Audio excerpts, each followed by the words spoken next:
Assalamualaikum warahmatullahi wabarakatuh. Bersama saya Muhammad Alimi, calon guru penggerak angkatan 8 dari SD Negeri Selerok 5 Kota Tegal. 4 paradigma dilema etika.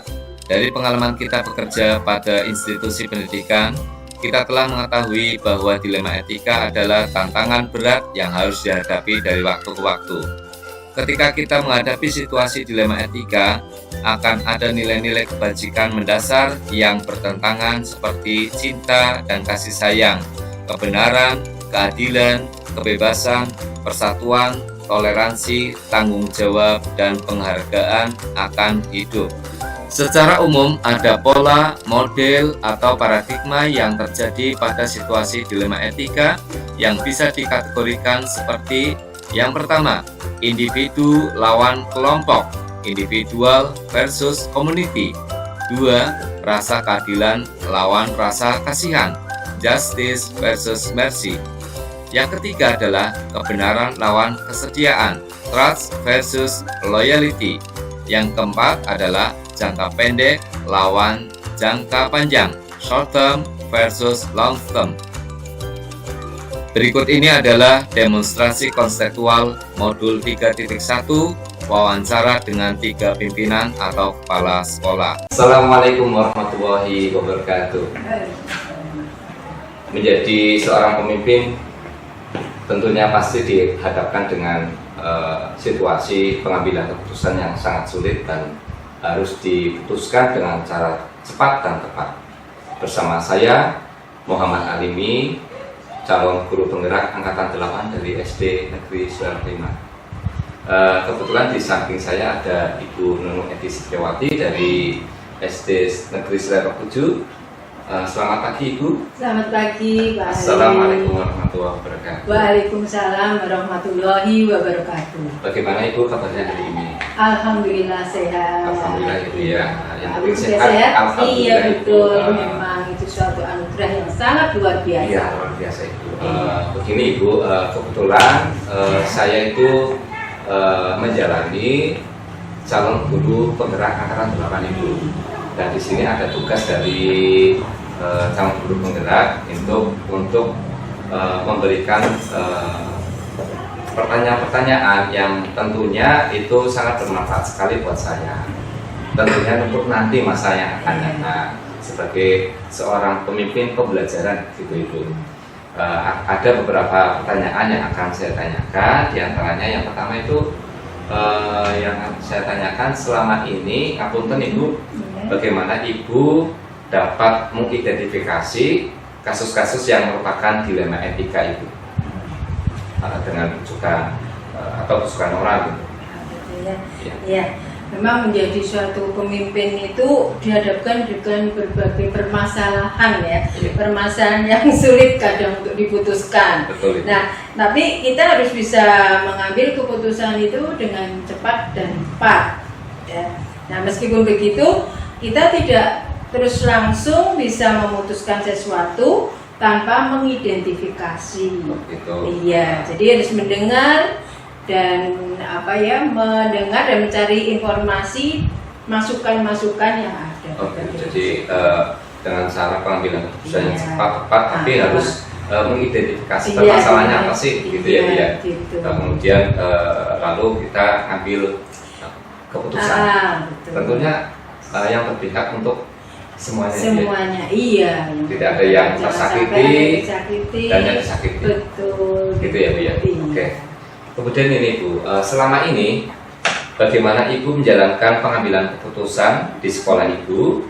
Kemudian terutama untuk kasus-kasus di mana ada dua kepentingan yang sama-sama benar atau sama-sama mengandung nilai kebajikan.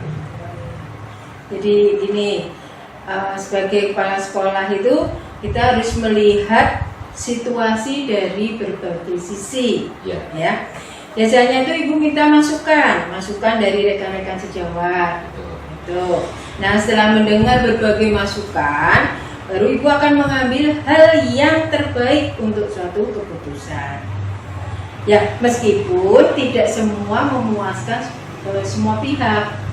Iya. Tapi Kalau dihadapkan dengan dua kepentingan dan sama-sama benar, maka ibu akan mengambil keputusan sesuai aturan, dan biasanya itu juga nanti kan sesuai dengan hasil rapat. Oke, jadi ketika ibu mau mengambil sebuah keputusan itu dirapatkan dulu ya, dirapatkan, kemudian masukan-masukan dari dewan guru rekan sejawat gitu ya. Setelah adanya masukan itu, baru ibu nanti tampung, kemudian mana yang benar diputuskan gitu ya. Sangat baik sekali. Nah, sebuah inspirasi buat saya itu nanti ke depan ya. Kemudian ini Bu, langkah-langkah atau prosedur seperti apa sih yang biasa ibu lakukan selama ini? Pertama itu ibu mencoba memahami kasus tersebut. Gitu. Iya, kita pahami. Nah, kemudian mengumpulkan data-data yang valid sebagai bahan pertimbangan. Lalu mengadakan rapat dengan dewan guru. Nah, apabila tidak sesuai dan tidak menemukan keputusan bersama, maka dilakukan voting. Itu dalam rapat itu misalnya permasalahan itu kok timbul banyak yang tidak sesuai tidak sinkron, terus tidak, maka kita tidak menemukan keputusan bersama, maka diputuskan dengan voting. Nah, dengan begitu keputusan diambil, voting ya, dan diambil dengan catatan nanti karena sudah jadi keputusan, maka harus dilaksanakan dengan penuh tanggung jawab. Itu setelah disepakati. Jadi kasus itu harus dipelajari dulu ya, dipelajari, kemudian setelah ditemukan, baru cari data yang valid, yang valid dari semuanya. Kemudian kalau misalkan tidak terjadi, terus kok ini berbeda gitu ya. Diambil voting. Diambil voting, tapi yang terbaik ya. Yang terbaik, terus. Kan kalau sudah voting kan berarti disepakati. Maka kalau sudah disepakati, maka harus dilaksanakan penuh tanggung jawab. Terima kasih Bu. Kemudian ini Bu, hal-hal apa saja sih yang selama ini Ibu anggap efektif, kemudian dalam pengambilan keputusan dan kasus-kasus dilema etika? Yang efektif itu ya kalau apabila yang Ibu inginkan dengan yang diinginkan oleh teman-teman itu bisa satu suara dan satu jalan. Intinya kompak gitu. Jadi semuanya berdasarkan satu kesepakatan. Sudah kompak. Langsung itu yang baik ya.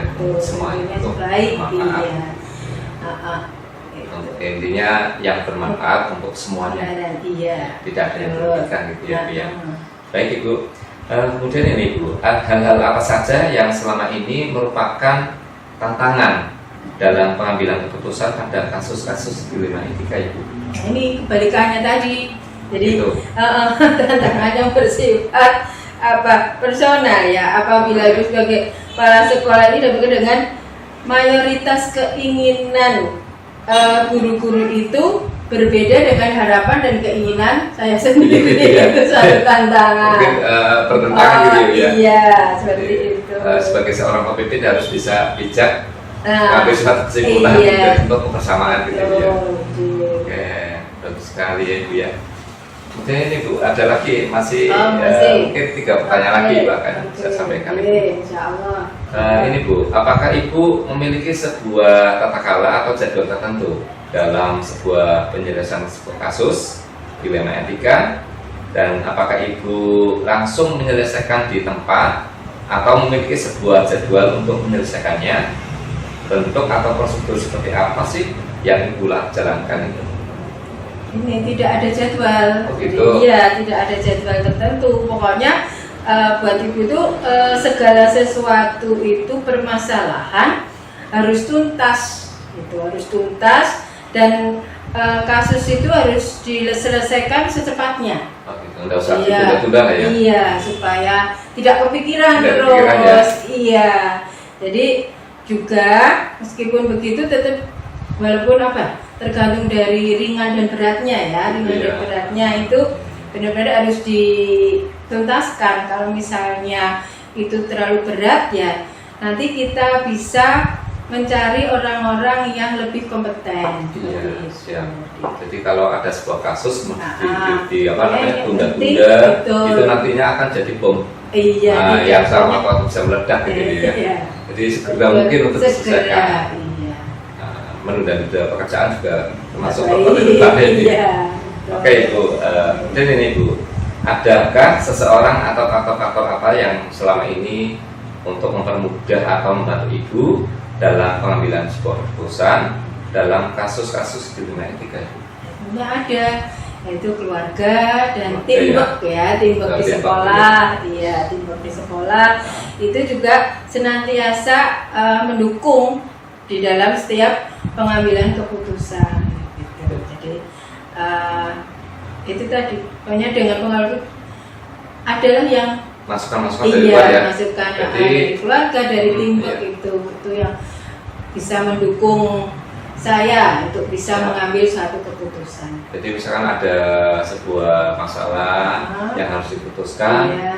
Ibu Kan juga bercerita, dapat iya, bercerita dengan masukan dari dari keluarga ya, dari luar. iya dari Mungkin atau teamwork, dari teamwork, iya kan, kan dari jadi komite sekolah pertimbangan, mungkin ya. betul, Nah, kita punya dari komite sekolah, pertimbangan, pertimbangan apa yang harus yang diputus untuk ya. ah. Oke, gitu. Yang terakhir Bu, gini, dari semua hal yang tadi telah disampaikan, pembelajaran apa sih yang dapat Ibu petik dari pengalaman Ibu dalam pengambilan keputusan dilema etika Ibu? Banyak sekali ya Sekali yang ya. bisa ini. Memang sih dalam pengambilan keputusan antara pernah saya mimpin di suatu sekolah Iya. yang lain dengan yang di sini Iya, beda itu ya, Bu, ya. iya berbeda, iya. Nah disitulah kita bisa melihat dari sisi budaya, ya budaya, kebiasaan gitu yang ada di tempat-tempat itu ya, banyak di lain tempat itu berbeda dalam kebiasaannya. Jadi kondisi kultur budaya, ya ini tidak sama, ya tidak sama untuk di dalam pengambilan suatu keputusan untuk menentukan bagaimana ya di dalam mengambil suatu keputusan. Baik. Jadi dalam pengambilan sebuah keputusan itu kebijakan Ibu yang diterapkan di sekolah ini tidak harus sama dengan yang tidak lama sama, gitu ya. betul, ya, Jadi maksudnya gitu. itu harus menyesuaikan. Iya. Mungkin kultur budaya sana dengan kebiasaan sini dengan Iya berbeda. ya. seperti Jadi harus itu. menyesuaikan. Tergantung Kalau dalam pelajaran permasalahannya IPA itu juga. adaptasi gitu ya. Iya, Adaptasi betul. menyesuaikan dengan tempat lingkungannya gitu ya. Bu, ya. Betul. Baik Ibu, terima kasih sekali. Tadi sangat memotivasi sekali buat saya sebagai calon guru penggerak, sebagai nanti akan menjadi pemimpin pembelajaran yang akan saya terapkan nantinya. Semoga ilmu yang tadi saya serap dari Ibu akan bermanfaat sekali buat saya. Iya, Terima kasih sekali. Ya, sama-sama. Ya. Terima kasih. Siap, Selamat. Ibu. Alhamdulillah. Ya, sukses selalu. Siap. Demikian tadi bincang-bincang seputar mengenai kebijakan keputusan yang Ibu Nunut sampaikan untuk diri saya, untuk ke depan, dan untuk sebagai calon pemimpin pembelajaran. Salam guru penggerak. Wassalamualaikum warahmatullahi wabarakatuh. Waalaikumsalam warahmatullahi wabarakatuh. Terima kasih.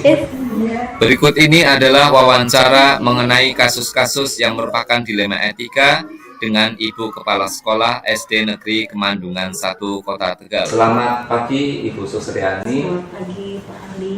Assalamualaikum warahmatullahi wabarakatuh. Waalaikumsalam warahmatullahi wabarakatuh.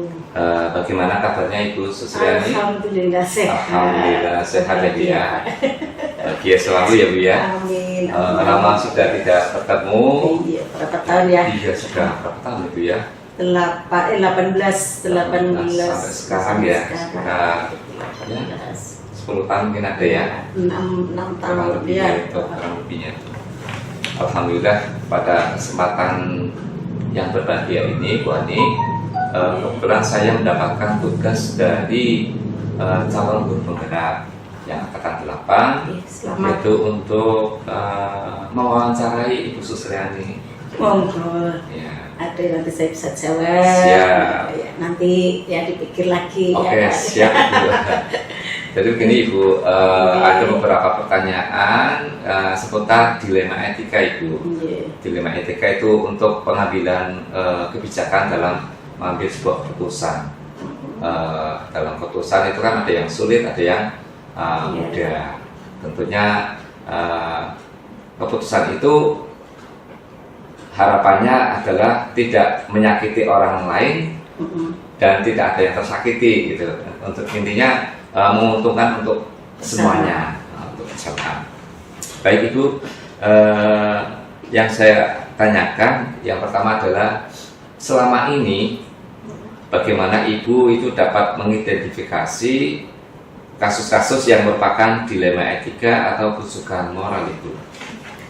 Kalau ada permasalahan-permasalahan yang terjadi, namanya permasalahan kan kadang-kadang kita tidak terduga ya. Dari rumah saya kira akan aman, ternyata sampai di sekolah ada banyak masalah atau tiba-tiba ada masalah. Tentunya kepala sekolah bertanggung jawab dengan adanya masalah tadi. Nah, untuk penyelesaiannya kita akan lihat itu masalahnya apa. Nah, nanti kita akan cari masalah itu, kita cari. Kemudian kita lihat, kemudian nanti kita refleksikan permasalahan itu apa. Nah, sebisa mungkin hari itu juga masalahnya kita selesaikan. Dari masalah itu yang penting hari itu selesai dan tidak diperpanjang lagi oleh masalah itu. Hari itu pokoknya masalah itu harus selesai. Kemudian tidak berkepanjangan atau ada tidak enak, dendam dan lain sebagainya. Kita pertemukan permasalahannya apa, lalu kita selesaikan hari itu. Masing-masing pihak mudah-mudahan bisa menerima dengan penyelesaian yang tadi gitu loh Pak. Gitu. Jadi ketika Ibu menghadapi suatu kasus yang merupakan dilema etika, Ibu itu harus mencari informasi yang faktual dulu ya, kemudian diselesaikan secara cepat gitu ya. Baik Ibu. Kemudian ini Ibu, selama ini bagaimana Ibu itu menjalankan pengambilan keputusan di sekolah Ibu, kemudian terutama untuk kasus-kasus di mana ada dua kepentingan yang sama-sama benar atau sama-sama mengandung nilai kebajikan. Untuk masalah tadi kita tentunya akan selesaikan dengan aturan yang ada nih. Peraturan apakah mungkin kayak misalnya masalah terjadi misalnya masalah apa ya Pak Ali, kalau masalah anak kita juga lihat aturan, masalah guru atau apa misalnya perpisahan itu juga ada aturannya. Jadi kita lihat selesaikan sesuai dengan aturan tadi, kemudian kita diskusikan sama teman-teman, minta pendapatnya juga bagaimana, karena belum tentu pendapat saya juga benar. Mungkin menurut saya benar, mungkin menurut mereka yang punya masalah tidak. Jadi kita diskusikan dengan teman-teman sejawat ya, kita bertemu, kita rapatkan, kita sampaikan kalau kita ada masalah seperti ini, aturan penyelesaiannya adalah seperti ini, nanti kita tampung pendapat dari teman-teman tadi. Oke, siap. Jadi ketika kita mengambil keputusan kebijakan itu harus menyesuaikan dengan aturan yang ada. Ketika dengan siswa ya aturannya sesuaikan dengan siswa, ketika dengan guru dan lain sebagainya sesuai dengan aturan guru ya. Gitu. Oke, siap. Kan ada kode etik guru ya. Kode etik mungkin bisa diambil gitu ya. Iya. Baik Ibu. Kemudian ini Bu, langkah-langkah atau prosedur seperti apa sih yang bisa Ibu lakukan selama ini Bu? Iya. Prosedurnya kita cari informasi dulu ya. Gitu, informasinya kita cari.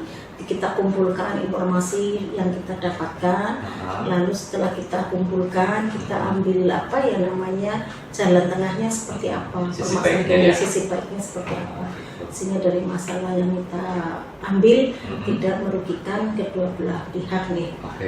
Bisa menerima nanti hasil keputusan, bisa terima, tidak satu dirugikan atau salah satu sakit hati dari penyelesaian tadi. Jadi dalam mengambil sebuah keputusan itu masing-masing diambil sebuah apa ya? Ya pokoknya masalah itu masalahnya seperti apa ya? Apa lalu kita Ini permasalahannya apa sih iya. gitu ya Bu ya? Kita cari dulu informasinya, Cari solusinya, cari solusinya informasinya gitu. gitu ya untuk diselesaikan. Iya. Karena masalah banyak ya Pak Banyak Andi, sekali. banyak sekali ya. Termasuk kalau Masalah kurikulum dan sebagainya, kurikulum, ya, sekolah di kadang lembaga itu satu ya. komplek ya anak berkelahi dengan Iya, ini ya. iya waten-watenan dari awal yang bukan biasa-biasa saja waten-watenan tahu Banyak. berkelahi juga bisa itu yang Betul pernah sekali. terjadi seperti Intinya itu. dari mulut ya Bu ya. Dengan anak nggak bisa direm nih. Iya, nah itu makanya Ledek-ledekan ajarkan ya. juga untuk Iya. anak itu punya Akhirnya menggiring attitude opini dalam untuk berbicara. ribut, Iya, untuk kadang rame, temennya iya. bukannya bisa malah apa ya namanya Ngompor-ngompori. iya ngompor-ngompori ngeblok ya Iya, jadi iya. besar Siap, nanti siap. orang tua masuk. Iya. Nah, ini yang repot kan seperti itu. Besar ya. Iya. Nah, lalu hal-hal apa saja sih Ibu yang selama ini Ibu anggap efektif dalam pengambilan keputusan pada kasus dilema etika itu? Yang diambil dari itu masalah tadi ya tentunya kita apa ya Pak ahli ya kita harus bisa meyakinkan dari orang-orang yang terlibat dalam masalah tadi bahwa apa ya namanya mungkin pada masalah itu baru yang tahu adalah kalau misalnya dengan anak ya di sekolah hanya anak sama guru, jadi kita cari dulu apa ya namanya informasinya sebab utamanya itu apa Sebab terjadi unsurnya masalah apa gitu ya? iya gitu kenapa terjadi Sebab-sebabnya masalah apa seperti gitu ya? itu. Jadi kita kondisi cek di lapangan ya. Cek lapangan Cek di dulu lapangan. permasalahannya apa. Kalau misalnya masih bisa didamaikan, sebisa mungkin ya tetap kita harus bisa mendamaikan dan menyelesaikan masalah itu. Siap. Gitu. Jadi harus dicari informasi Iya. sebanyak mungkin, sevalid mungkin ya. Ya, informasi Untuk- dari teman, dari Ya. lingkungan yang tadi ya. Oke. Misalnya tadi di sekolah, mungkin lingkungan dari teman-teman yang satu kelas, kemudian yang mungkin menyaksikan yang lain, kelas lain gitu. Jadi ditanya semua. Intinya informasinya seperti apa keputusan yang Ibu ambil itu untuk kembali lagi Iya. untuk siswa. Iya. Ya. Kembali ke siswa dan siswa itu bisa saling menerima, kemudian masalah itu selesai tidak diulangi lagi. Biar sekolah menjadi sekolah yang nyaman Ya, ya. sekolah yang Nyaman. aman, Anak kita yang anak aman, betah ya. di sekolah. Betul sekali Bu. Kemudian ini Bu, hal-hal apa saja sih yang selama ini merupakan tantangan dalam pengambilan keputusan pada kasus dilema etika itu? Dan itu apabila tantangannya itu ya banyak ya tantangannya kadang-kadang perlu adanya ini apa ya kesabaran. Kita lihat permasalahannya dulu ya paling tantangannya anak ini misalnya gimana ya kita ambil kok apa ya Kadang kan anak berkelahi kemudian susah diatur nih. iya Ya, itu jadi perlu juga apa ya namanya guru lain juga ikut bareng-bareng bersama ya selesaikan bareng-bareng kita. Kalau misalnya anak berleka umumnya kan karena komplek juga kan ya, Iya. jadi kadang banyak masalahnya adalah dari ya saling guyon yang tadinya guyon ternyata jadi perkelahian. Nah kita selesaikan masalah itu tantangannya ya kita harus apa ya bisa memanggil guru dari pihak saya maupun pihak sebelah Untuk mendamaikan. untuk Jadi, mendamaikan. tantangannya begini nih ya. Jadi iya. untuk menyatukan satu persepsi Iya, gitu ya. satu dan itu saling bisa menerima gitu loh. Kadang-kadang Tidak membela anaknya Iya, sendiri itu. kadang Iya, ada gitu. sekolah yang satu komplek itu masing-masing mempertahankan. Iya, gitu, mempertahankan dan gurunya mungkin merasa membela bahwa anak saya itu saya pernah didik anak saya nggak seperti itu. Merasa anak saya Oh, benar iya, ya. anak saya Gitu benar ya. itu. Jadi kita harus cari anak itu ditanya yang harus jujur. Kamu sebabnya apa? Dan dengan kejujuran tadi kan gurunya salah juga bisa. Oh iya, anak saya mungkin salah. Jadi tantangannya Misalnya, seperti itu ya. Iya. Ya, siap. Meyakinkan bahwa dua anak itu memang salah gitu ya Iya. namanya. Atau terus harus dibetulkan bagaimana. Ini Bu, apakah Ibu memiliki sebuah tata kelola atau jadwal tertentu dalam sebuah penyelesaian sebuah kasus dilema etika? Apakah Ibu langsung menyelesaikan di tempat atau memiliki sebuah jadwal khusus untuk menyelesaikannya? Bentuk atau prosedur seperti apa sih yang Ibu jalankan? Kita lihat dulu dari masalahnya ya Pak. Kalau masalahnya misalnya terjadi masalah, mungkin kayak namanya masalah kan kita tidak tahu datangnya kapan. Tahu-tahu kita datang pagi aman-aman saja, siang ternyata terjadi masalah untuk anak dulu. Nah, atau mungkin pagi kita berangkat aman, tapi setelah mau buka pintu, loh kok ada pintu yang tidak terkunci, mungkin ada penjaga lupa ya hari itu harus kita selesaikan. Kenapa lupa, kenapa tidak dikontrol waktu mau pulang. Jadi sebisa mungkin kalau ada masalah hari itu juga harus kita selesaikan agar masalah itu tidak berkepanjangan. Tapi kalau memang membutuhkan waktu, kadang ada masalah yang kayak contohnya dulu ada permasalahan perkelahian anak sampai anak itu luka ya. Nah, tidak bisa hari itu selesai karena ada minta ke dokter dan lain sebagainya. Ya tetap pokoknya intinya hari itu masalahnya gimana kita selesaikan hari itu. Berhubung nanti waktu tidak nyadar, besok pagi kelanjutannya. Tapi kalau masalah yang ringan atau masalah apa ya hari itu kita selesaikan dan besok sudah diharapkan tidak ada masalah lagi, sudah clear gitu. Sehingga kita bekerja itu aman. Udah lah masalah kemarin belum selesai ya, itu kan jadi penyakit juga sebetulnya ya. Kalau ada masalah nggak selesai, nah iya akhirnya kadang menunda masalah akan namanya kadang nanti besok ada masalah lagi, nah timbul penyakit balik. Dipikir lah itu yang penyebab orang sakit kan, yaitu masalah bertumpuk-tumpuk tidak langsung diselesaikan gitu. Ingin marah ya segera mungkin untuk diselesaikan, jangan ditunda. Sesuatu yang ditunda nggak baik dia. Nanti malah bertumpuk. Besar gitu ya. Baik Ibu, yang terakhir Ibu, dari semua hal yang telah disampaikan ya, pembelajaran apa sih yang dapat Ibu petik dari pengalaman Ibu dalam mengambil sebuah keputusan dilema etika? Dari berbagai masalah yang ada ya, seperti saya hampir 6 tahun di SD sini, tentu masalah itu ya ada. Walaupun kita inginnya tuh hidup enak, nggak ada masalah ya Pak. Tapi namanya orang hidup ya mesti dicoba dengan berbagai masalah, entah masalah pribadi, masalah di sekolah, masalah dengan anak ya. Tapi dari banyaknya masalah itu membuat kita menjadi lebih dewasa nih.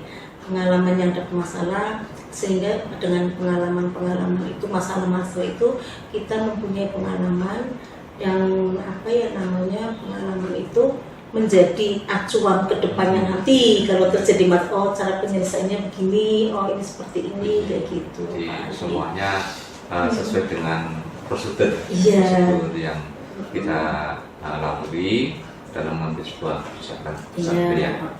Gitu. Pengalaman kan guru yang baik ya, tidak bisa dibeli dengan uang Pak. Betul sekali. Uang berapapun tidak bisa mendapatkan untuk menggantikan pengalaman, dan tidak semua orang mengalami pengalaman yang sama dengan kita. Iya, mungkin bagi saya pengalaman orang menerima pengalaman itu apa ya gampang, tapi bagi saya mungkin berat. Nah, seperti itu beda ya. Iya. Konteksnya apa nih? Iya, seperti itu Pak. Baik Ibu, terima kasih tadi sudah memberikan sebuah jawaban atas semua pertanyaan-pertanyaan yang saya sampaikan. Semoga ini menjadi sebuah motivasi buat saya sebagai calon guru penggerak yang nantinya akan menjadi pemimpin pembelajaran. Dan saya berharap nanti ke depan ada perubahan untuk diri saya sendiri sebagai calon guru penggerak. Ya, pengalaman juga membuat kita lebih dewasa ya Pak Andi, apalagi Pak Andi ini mau jadi calon guru penggerak yang harus segala sesuatu mungkin berbeda dengan yang guru biasa ya. Banyak yang harus dikerjakan, banyak hal-hal lain ya.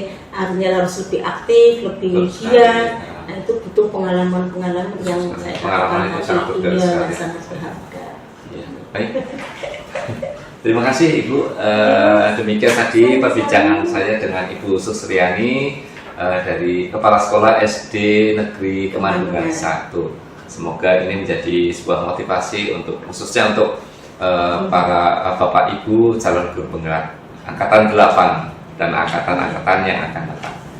Demikian, wassalamualaikum warahmatullahi wabarakatuh. Waalaikumsalam warahmatullahi wabarakatuh.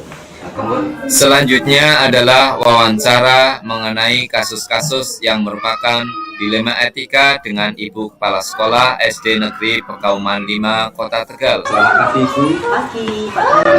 Bagaimana kabarnya Ibu? Alhamdulillah sehat. Alhamdulillah baik ya Bu ya.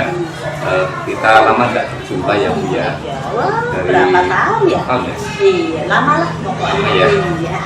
Alhamdulillah ini dipertemukan dengan Alhamdulillah. begini Ibu Tri. Iya, gimana Pak? Kebetulan saya ada tugas dari calon guru penggerak angkatan 8 yang saya ikuti untuk mewawancarai seputar pengambilan kebijakan keputusan dari kepala sekolah dengan dilema etika. Iya. Baik Ibu, saya mulai saja. Apunten Ibu, selama ini bagaimana Ibu dapat mengidentifikasi kasus-kasus yang merupakan dilema etika atau bukan? Jadi ini namanya orang pasti banyak kasus ya Pak, di mana-mana. Pokoknya kita paling tidak kita jika terjadi kasus entah itu pada peserta didik, maka dilema kita etika perlu penanganan khusus melalui guru kelas, karena kepala sekolah tidak bisa bergerak sendiri Pak. Ya, kita harus bekerja sama seperti itu. Yang Kolaborasi ya Bu ya? iya, harus terpadu lah antara Biar guru dan sinkron iya, gitu ya. harus sinkron ya, gitu. Terus apabila ada permasalahan, misalnya ada pendidik, guru atau tenaga kependidikan, maka saya berkoordinasi dengan rekan-rekan guru untuk diajak sharing pendapat serta meminta masukan dari komite. Dan juga tidak lupa juga kami berkoordinasi dengan atasan, yaitu koordinator wilayah atau koordinator. Jadi ketika Ibu mengalami sebuah masalah itu harus disesuaikan dengan kasus yang ada. Iya, betul. Misalkan dengan guru ya harus dengan keputusan yang bijak betul, gitu ya Bu ya. Jadi tidak bisa sepihak. Iya, dan dikoordinasikan dulu dengan pihak-pihak yang atasannya koordinator wilayah. Oke Ibu. Baik Ibu, selama ini bagaimana Ibu menjalankan pengambilan keputusan di sekolah, terutama untuk kasus-kasus di mana ada dua kepentingan yang sama-sama benar atau sama-sama mengandung nilai kebajikan? Tentunya yang pertama kami untuk mengambil berbagai pendapat itu kami tidak bisa sendiri ya Pak. Iya. Tapi kita harus bisa mengambil ataupun minta masukan dari pihak lain. Iya. Resiko dari suatu keputusan itu pasti akan ada yang tidak setuju. Iya, betul sekali. Namanya proaktif pasti ya Pak. Ya, pasti ada. Jadi orang tidak harus suka dengan kita, mesti ada yang tidak suka kayak gitu. Jadi kita harus menyadari hal itu. Namun walaupun seperti itu harus ada keputusan. Maka kita dalam mengambil keputusan harus mengambil yang resiko paling kecil seperti itu.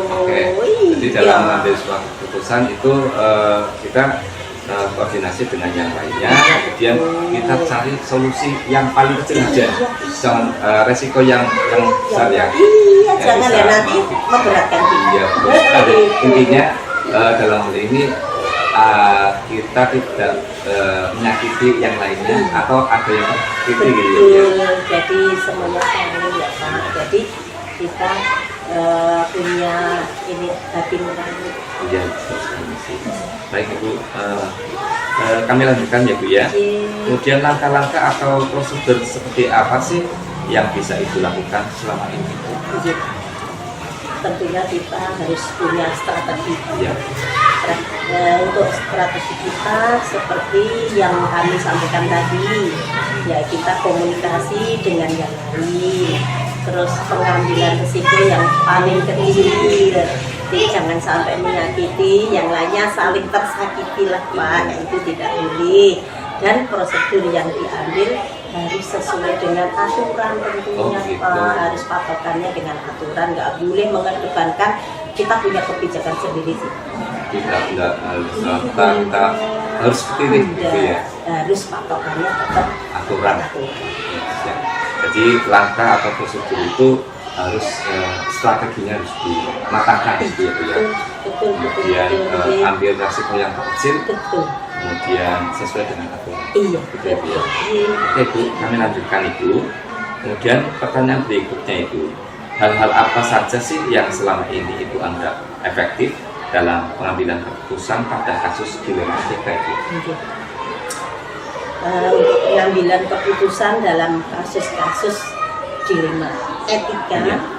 bisa menjadi sangat kompleks dan banyak faktor tentunya yang perlu dipertimbangkan agar keputusan yang diambil itu benar-benar efektif dan sesuai dengan nilai-nilai etika yang dianut. Maka yang langkah yang dianggap efektif dalam pengambilan keputusan dalam kasus dilema etika tentunya yang pertama, mengidentifikasi dengan jelas dilema etika yang dihadapi.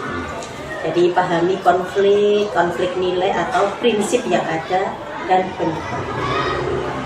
Harus kumpulkan sebanyak mungkin informasi tentang situasi yang terlibat, termasuk informasi faktual, jadi pandangan orang lain dan konteks yang relevan. Terus untuk langkah selanjutnya, tinjauan nilai-nilai etika yang mungkin relevan dalam konteks ini seperti keadilan, kebaikan, otonomi dan lainnya Pak Ali gitu. Dan pertimbangkan bagaimana sih setiap nilai ini berlaku dalam kasus tersebut. Tentukan pilihan-pilihan yang mungkin tersedia dalam penyelesaian dilema etika. Pilihan ini harus mencerminkan berbagai pendekatan yang dapat diambil. Terus pertimbangkan konsekuensinya dari setiap pilihan yang mungkin, pikirkan dampak positif dan negatifnya. Bicarakan dilema etika dengan orang lain yang dapat memberikan pandangan. Jika ada konflik antara nilai-nilai etika, tentukan prioritas mana yang harus diutamakan dalam situasi. Terus pikirkan bagaimana keputusan yang akan mempengaruhi situasi jangka panjang dan dampaknya pada nilai-nilai yang lebih luas. Setelah pertimbangan dengan cermat, maka ambil keputusan yang dianggap paling sesuai dengan nilai-nilai etika yang diambil. Setelah itu, tindakan yang harus diambil, luangkan waktu untuk merefleksikan apakah keputusan ini benar-benar mencerminkan nilai-nilai etika yang dipegang. Evaluasi konsekuensi dari keputusan tersebut dan pertimbangkan apakah ada pelajaran yang dapat dipetik untuk keputusan di masa depan. Itu Pak Ali. Jadi langkah-langkahnya itu begitu banyak sekali ya. Oh iya, tidak boleh hanya Jogja, Iya. jujuk saja. Jujuk saja. Tidak Istilahnya boleh gitu, Pak. ya. Iya Jogja, Jogja. jujuk saja. Jadi tidak boleh, jadi perlu langkah-langkah step by step. Luar biasa. Kalau hanya satu sekali Bu ya. Berikutnya ya Bu ya, ini ada hal apa saja sih yang selama ini merupakan tantangan dalam pengambilan sebuah keputusan pada kasus dilema etika ya? Sebenarnya yang paling menantang itu untuk tenaga pendidik dan kependidikan itu saya tidak berbicara yang lain, tapi masalah kesejahteraan bagi guru yang belum diangkat P3K dan masih ditanggung honor dari dana bos seperti itu. Maka sampai saat ini buruh sudah sesuai UMR, namun buruh penjenengan seperti lihat masih memprihatinkan, jauh di bawah UMR. 300.000. Betul kan, kasihan Pak. Iya. Jadi kalau kalau untuk kepentingan kesejahteraan keluarga, Oyone nggak manusia kasihan juga, maka perlu Semoga ke depan yang donor itu segera diangkat. betul, mudah-mudahan ya Pak. Ya, amin. Mudah-mudahan lebih sejahtera. Dan tantangan ini mudah-mudahan segera diselesaikan oleh Selesaikan pemerintah. ya. Jadi tantangannya itu untuk tenaga pendidiknya ya. Betul. Terutama untuk yang honorer gitu ya. Honorer. Agar segera yang honor segera Segera diangkat gitu. menjadi betul itu. Oke, Ibu. Jadi sebagai pekerja tetap nih Pak. Iya. Siap. Ini Bu, apakah Ibu memiliki sebuah tata cara atau jadwal tertentu atau jadwal khusus dalam sebuah penyelesaian sebuah kasus ya di dalam etika, dan apakah Ibu langsung menyelesaikan di tempat atau memiliki sebuah jadwal untuk menyelesaikannya? Kemudian bentuk atau prosedur apa sih yang Ibu jalankan? Namanya kalau kasus itu kan kadang sewaktu-waktu ya Pak Ali. Tentunya kami tidak, tetaplah program itu pasti ada. Kita dalam memprogram sekolah itu pasti ada tentang penyelesaian kasus, tapi tidak ada jadwal tertentu Pak. Iya, untuk menyelesaikan sesuatu kasus itu sewaktu-waktu. Ketika ada kasus ya harus segera diselesaikan. Jadi tidak ada jadwal tertentu ya Pak G. Terus yang terpenting dalam kita menyelesaikan sesuatu kasus itu paling tidak kita selesaikan dengan baik gitu. Terus seperti yang tadi di awal kita sampaikan, kita untuk menyelesaikan kasus itu kita ambil resiko yang paling kecil, jangan saling menyakiti. Jadi kita tidak boleh kita kok egois, apalagi sebagai pimpinan Pak. Masya Allah, kita punya, saya pribadi punya prinsip bahwa namanya pimpinan itu tidak boleh egois. Jadi kita duduk sama, rendah berdiri sama. Yuk bareng-bareng kita sharing, kita menyelesaikan ketika ada kasus, guyup, kompak untuk ke depan, dan sehingga kita dalam penyelesaian masalah itu ya kita jangan sampai ada orang yang kesana sampai nandislah tahu ibaratnya kayak gitu, menyakiti iya, terus sampai pensiun, iya, terus sampai pensiun masih diingat terus. Jadi dalam bekerja tidak seperti itu Pak Ali. Jadi tidak ada jadwal khusus ya, Pia? Tidak. Jadi permasalahan itu harus diambil segera mungkin. Betul. Tidak menunda-nunda. Tidak. GPL istilahnya. Iya, nggak pakai lama. Ya, betul. Kayak neng restoran Pak Ali. Iya betul. Iya. Kemudian ini Bu, adakah seseorang atau faktor-faktor apa yang selama ini mempermudah atau membantu Ibu dalam pengambilan keputusan dalam kasus dilema etika? Tentunya ada ya Pak, namanya orang pasti harus ada tempat sharing Pak. Iya, betul. Ketika kita bekerja itu kayak nggak apa-apa ditangani sendiri, tapi berat bagi kita. Iya. Namanya awal harus kita kompak, namanya tim itu tidak bisa terpisah-pisah. Teamwork ya. Iya, teamwork harus saling lah, sinergi, kompak untuk ke depan, apalagi penyelesaian kasus. Jadi pengambilan keputusan dalam kasus khususnya dilema etika ini bisa menjadi tugas yang sangat kompleks dan sulit. Jadi apalagi hal seperti ini, maka kita harus ada beberapa faktor yang dapat mempermudah, membantu saya dalam pengambilan keputusan, terutama dalam etika ya Pak, dilema etika. Di antaranya kita harus berkolaborasi dengan rekan sejawat. Terus buat apa punya rekan kok? Iya, Pak, iya. tidak Gitu ya. harus itu harus dilibatkan.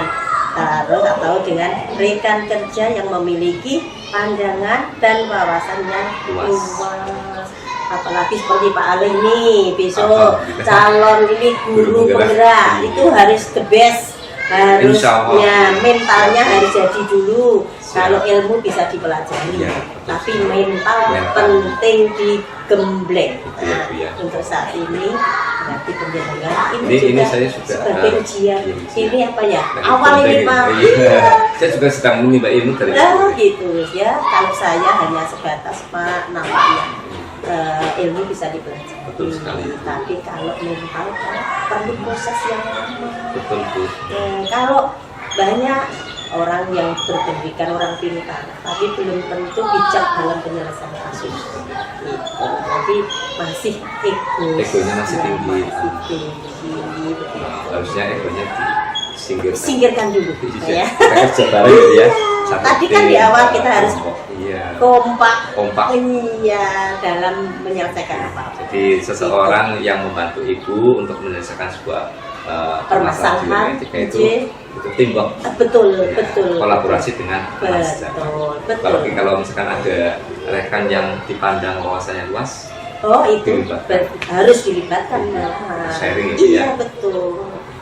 maka segala sesuatunya tidak bisa dipecahkan sendiri Bu, ya. Pecahkan Apalagi sendiri kan pusing, pusing ya? Pak. Pusing ya? Iya, apalagi gini. Kalau saya itu gini Pak. Misalnya kita ini butuh sharing lah sama teman dalam penyelesaian kasus terutama. Saya tidak memandang bahwa entah itu usianya di bawah saya atau siapa. Enggak, saya tidak ngomong siapa yang saya ajak bicara, tapi apa yang beliau sampaikan yang punya yang bermanfaat untuk saya itu ya saya sama.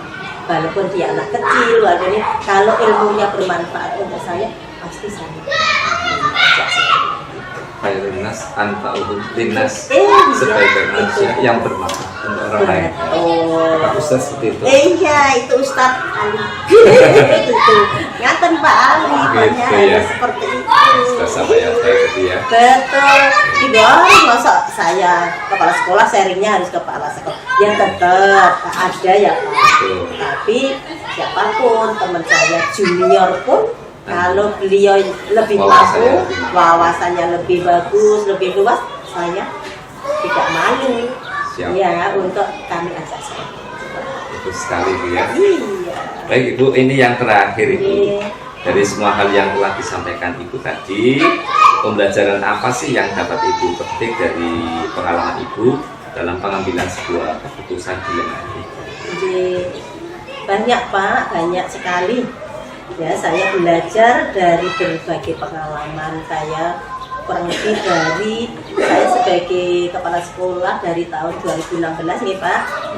Tentunya banyak kasus yang harus kita hadapi. Tapi bersyukur kami bisa menyelesaikan dengan baik. Sehingga apabila namanya permasalahan itu di mana mesti ada, entah itu berat maupun ringan kayak gitu. Jadi di mana pasti ada dijumpai kejadian atau permasalahan. Jadi kita bolehlah sesekali untuk mengambil sok pinter ya Pak, teori dari mana kayak gitu. Iya, kita petik, kita referensi untuk menyelesaikan kasus kayak gitu. Jadi kita tidak usah malu, kita waduh sok pinter, enggak, memang harus seperti itu. Namun kita tidak bisa pukul rata nggih Pak nggih suatu permasalahan atau kejadian tersebut. Sedangkan teori jauh berbeda dengan praktek di lapangan. Jadi kalau saya teori tetap tapi praktek yang di lapangan itu sebagai guru yang terbaik untuk saya. Jadi belum tentu saya dengan teori ini bisa. Tapi saya tidak memungkiri bahwa saya perlu teori ya Pak. Tapi kalau praktek yang di lapangan itu dari kejadian satu dengan kejadian lain pasti ada, oh saya dulu pernah mengalami seperti ini, menghadapi seperti ini, oh dicoba ya, pengalaman itu dijadikan pembelajaran Pak untuk menyelesaikan kasus yang kita hadapi. Alhamdulillah banyak benarnya Pak kalau pengalaman itu. Pengalaman guru yang berbeda. Betul. Jadi jangan ini jadikan ini kadang masuk iya. Nah itu ya Pak. Nah, nggak mungkin lah kalau pengalamannya pasti teori. teori nomor satu, bukan seperti itu. Kalau saya teori tetap ya Pak acuan. Tapi kadang ada orang yang egonya tinggi, kok pokoknya Apa teorinya harus ini ya. Lah itu kan terlalu idealis Pak. Itu ya nggak apa-apa kalau masih muda. Ya kan umur bisa tua tapi pola pikir yang ya itu. Kalau saya prinsip ya tetap ngambil teori itu pasti, tapi praktek pengalaman yang ada itu pasti saya ternyata dengan pengalaman itu dan kebetulan kejadian yang sama Pak. Iya, jadi ini alhamdulillah ternyata saya pakai jurus seperti yang kemarin, alhamdulillah itu Pak. Jadi kita sholat Betul. dan bisa diaplikasikan. Itu ya Allah, alhamdulillah pokoknya. Dan makanya ini jaringan ini ya Pak, calon Bergerak. nanti otomatis kan menggantikan saya Pak, ini yang sudah usia ini. Iya. Maka Generasi penerus. iya makanya Jadi ya calon pemimpin pembelajaran. iya betul, calon pemimpin. Namanya calon pemimpin itu kan harus kompleks Pak, pengalamannya harus Harus lebih luas. luas. Jadi jangan hanya teori. Apalagi penjenengan ini ustaz yang luar biasa di masyarakat, dia jadi pimpinan di sekolah sudah belajar luar biasa. Terus jenengan itu paket komplit. Yes, bapaknya the best, sukses nih Pak Ali. Amin, amin. Gitu. Baik Ibu, terima kasih atas jawaban-jawaban yang tadi saya berikan. Semoga ini menjadi motivasi untuk saya sebagai calon guru penggerak angkatan 8 Ibu. Amin, mudah-mudahan sukses ya Pak. Dan semoga ilmu yang tadi Ibu sampaikan kepada saya, nantinya harapan saya nanti saya bisa mengaplikasikan di kemudian hari sebagai pemimpin belajar. Harus. Tentunya yang pemimpin yang bijak Iya. dalam mengambil sebuah keputusan amanah Betul. yang tidak menyakiti ataupun tidak ada yang tersakiti gitu ya Bu ya. Iya, harus seperti itu. Pokoknya intinya kalau kita bekerja itu apa ya Pak namanya, kalau bekerja itu selalu merangkul dengan teman-teman itu, tidak menganggap bahwa dirinya ini loh Paling hebat. paling hebat. Ikut kepala sekolah atau pimpinan Itu jangan ada pikiran yang seperti itu, singkirkan. Kita singkirkan. Kita harus kerja cerdas, semangat dan kompak cerdas. kerja. Tentunya bijak. Jangan lupa ya Pak. Iya, betul sekali. Gitu. Baik Ibu, demikian tadi perbincangan kami dengan Ibu Triwiyanti seputar kebijakan dilema etika dalam pengambilan keputusan dengan bijak. Semoga ini menjadi motivasi untuk Bapak Ibu calon guru penggerak baik di angkatan 8 ataupun angkatan-angkatan yang akan datang atau berikutnya. Demikian dari saya dengan Muhammad Alimi, calon guru penggerak angkatan 8 dari SD Negeri Seleroktina Tegal. Sami-sami sukses itu. Demikian demonstrasi konseptual modul 3.1 wawancara dengan 3 pimpinan atau kepala sekolah. Salam guru penggerak, tergerak, bergerak, menggerak. Wassalamualaikum warahmatullahi wabarakatuh.